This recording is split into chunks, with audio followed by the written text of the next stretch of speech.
Hey, what's going on, everybody? This is Tyrone back with Tech Life. And this article is from earlier in the year, but I wanted to bring this article and tie it into today's topic because Verizon is getting ready to hit some pretty major network milestones, right? So, for those of you who have been following the channel, the 80 to 90% of all planned sites getting C-band, I mean, that's been mentioned by Verizon leadership for a few months now at conferences, earnings calls. So they're well on their way of doing that. There's a lot of C-band being deployed, a lot of sites being upgraded. So that's well on its way of happening. Now, what's going to really create like this shattering speed barrier breakthrough that you see on screen is when Verizon starts really moving over to SA, which they're already doing now, but there's an even bigger push I've been hearing closer, more and more in the second half of the year.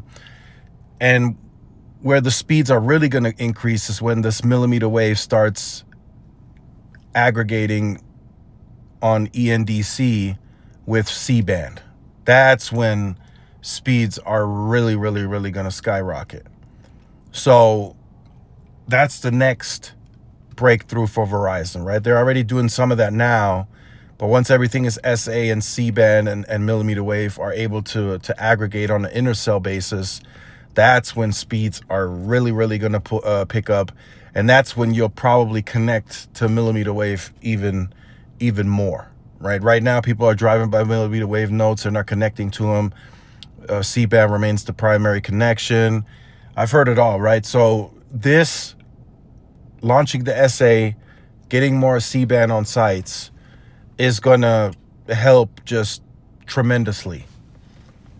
It's going to speed up the network quite a bit within those urban cores where Verizon has a lot of millimeter wave deployed. That's going to really pick up capacity and speeds. And I mean, there's already capacity there. This just adds more to it, right? So there's more business internet that Verizon can do with FWA, more consumer internet. I mean, there's just a bunch that Verizon can do with that connection. So when we're talking capacity, right, the amount of speeds that can be produced right now in certain pockets, Verizon can produce speeds that no other carrier is going to be able to match, right? If you're on the Strip in Vegas, if you're in downtown Chicago, if you're in New York City, the boroughs, right, there's going to be some millimeter wave deployed that's going to start aggregating with C-band, and the speeds are going to be unlike what any carrier is going to be able to offer.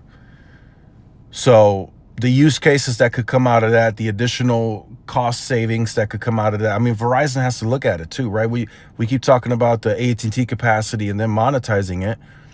I mean, even though Verizon is doing FWA, they're still going to have capacity that's untapped. That's really how much capacity Verizon is really generating here. There's untapped potential in this capacity. Now, again, the teams are going to try to fill it, right? They're going to try to sell FWA business, private network solutions, whatever they may need to do. They're going to try. And even that is still really not going to fill up that capacity. We're talking 5 gigs or more. That's going to be crazy once we start seeing that more widely spread at scale. So be on the lookout for how Verizon handles that untapped potential. I think that's the most exciting part here. Maybe more value, maybe more perks, maybe some additional discounts. Who knows? But they have to sell that extra capacity. I was talking about in another video 1.6 gigs just during the day. I mean, if you can do 5 or even more gigs, during a 2 p.m., 3 p.m. rush hour, 5 p.m. people getting off of work, if you can pull those speeds, you got problems, right?